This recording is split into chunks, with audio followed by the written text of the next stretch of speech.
5 ఏళ్లుగా రాష్ట్రాన్ని రావణ కష్టంగా మార్చిన జగన్ కు ప్రజలు బుద్ధి చెప్పారని ఎమ్మెల్సీ కంచర్ల శ్రీకాంత్ విమర్శించారు. చిత్తూరు జిల్లా కుప్పంలో టీడీపీ కార్యాలయంలో సమావేశం నిర్వహించారు. ప్రతిపక్ష హోదా కూడా లేకుండా చంద్రబాబును చేస్తానని జగన్ అప్పుడు అన్నారని గుర్తు చేశారు. ఇప్పుడు ప్రజలు కనుసైగ చేసి వైసీపీకి ప్రతిపక్ష హోదా కూడా ఇవ్వకుండా పక్కన పెట్టారని అన్నారు. కేంద్ర రాష్ట్ర ప్రభుత్వాలు కలిసి రాష్ట్రాన్ని అన్ని విధాల అభివృద్ధి చేస్తామని హామీ ఇచ్చారు.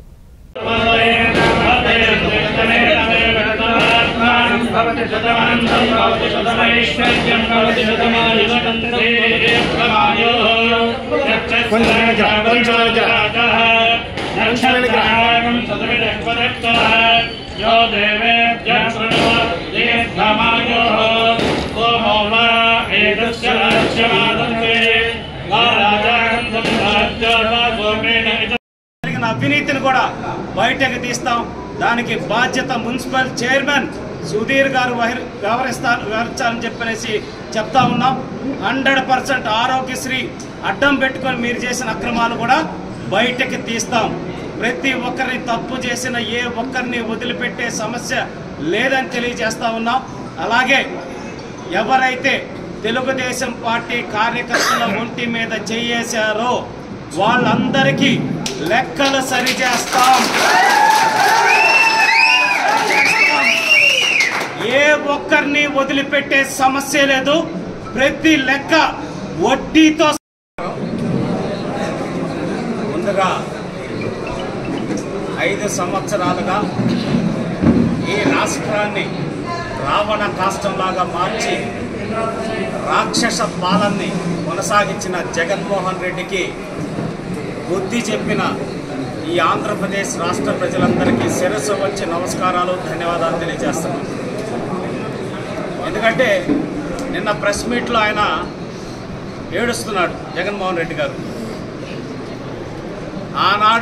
జగన్మోహన్ రెడ్డి గారు ఆనాడు నిండు అసెంబ్లీలో మా భువనమ్మని ఏ విధంగా దారుణంగా మాట్లాడారో మీ అందరికీ తెలుసు, మీ నాయకులకు తెలుసు. ఆ రోజు నవ్వుకున్నారు, పక్క నవ్వారు. ఒక మహిళ, మన ఇంట్లో కూడా మహిళలు ఉంటారు, మన బిడ్డలు మహిళలు ఉంటారు. వాళ్ళని ఆ విధంగా మాట్లాడితే ఏ విధంగా ఇబ్బందికరంగా ఉంటుంది అనే సంస్కారం కూడా లేకుండా ఆ రోజు మీ నాయకులు మాట్లాడుతుంటే మీరు పక్క నవ్వారు. భగవంతుడు చూశాడు, ఈరోజు మీ చేత కంటి తడి పెట్టించాడు. కాబట్టి ఇప్పటికైనా ప్రజాస్వామ్యంలో మనం అక్రమంగా, అన్యాయంగా, నిరంకుశంగా ప్రవర్తిస్తే ప్రజలు ఎటువంటి తీర్పిస్తారు. నేను తలుచుకుంటే చంద్రబాబు నాయుడు గారికి ప్రతిపక్ష హోదా కూడా లేకుండా చేస్తాను, కనుసైగ చేస్తే ప్రతిపక్ష హోదా లేకుండా చేస్తాను అని చెప్పి మీరు మాట్లాడటం జరిగింది. ప్రజలు ఇప్పుడు ఏం చేశారు? కనుసైగ ప్రజలు చేశారు. ఆఖరికి మీకు 11 మేనిఫెస్టో 20 పాయింట్లని మేము భగవద్గీతగా, బైబుల్గా, ఖురాన్గా భావించి ఆ మేనిఫెస్టోని 5 సంవత్సరాల్లో ఇంప్లిమెంట్ చేసే బాధ్యత పూర్తి స్థాయిలో తీసుకుంటామని చెప్పేసి ఈ మీడియా ముఖ్యంగా తెలియజేస్తా ఉన్నాం. ప్రజలకి చంద్రబాబు నాయుడు గారు ఇచ్చిన హామీలన్నింటినీ నెరవేర్చేదానికి ఇక్కడ కూర్చున్న ప్రతి ఒక్క తెలుగుదేశం పార్టీ నాయకులు, కార్యకర్తలు కృషి చేస్తామని చెప్పి తెలియజేసుకుంటూ, మా మీద నమ్మకంతో, చంద్రబాబు నాయుడు గారి మీద నమ్మకంతో, తెలుగుదేశం పార్టీ మీద నమ్మకంతో, జనసేన పార్టీ, బీజేపీ పార్టీల నమ్మకం ఏదైతే మీరు ఇచ్చారో దాన్ని నిలబెట్టుకునే విధంగా కుప్పం నియోజకవర్గాన్ని అభివృద్ధి చేసి చూపుతామని చెప్పనేసి మేము తెలియజేస్తూ, మరొక్కసారి చంద్రబాబు నాయుడు గారికి ఓటు వేసి ఆశీర్వదించిన ప్రతి ఒక్కరికి పేరు నా శిరస్సు వంచి ధన్యవాదాలు తెలియజేసుకుంటూ సెలవు తీసుకుంటున్నాం. జై హింద్, జై తెలుగుదేశం.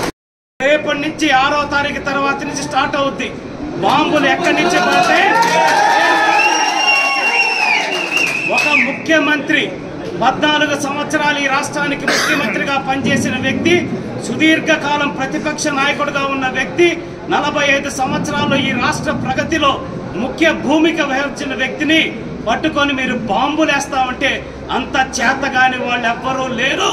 రేపటి నుంచి మీ లెక్కలు మొత్తం ఒక్కొక్కరికి ఏ విధంగా సరి చేస్తామని చెప్తా ఉన్నాం.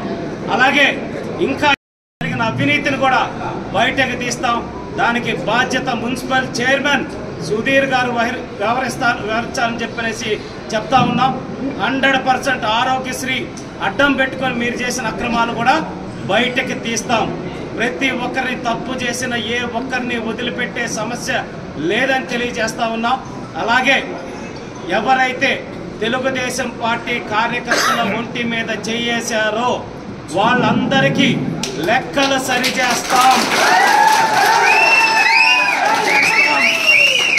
ఏ ఒక్కరిని వదిలిపెట్టే సమస్య లేదు. ప్రతి లెక్క వడ్డీతో సహా తీర్చే బాధ్యత ఇక్కడ ఉన్న తెలుగుదేశం పార్టీ మీడియా సమావేశం సందర్భంగా తెలియజేస్తా ఉన్నాం. బాంబులు వేస్తానన్నారు కొంత మీద చంద్రబాబు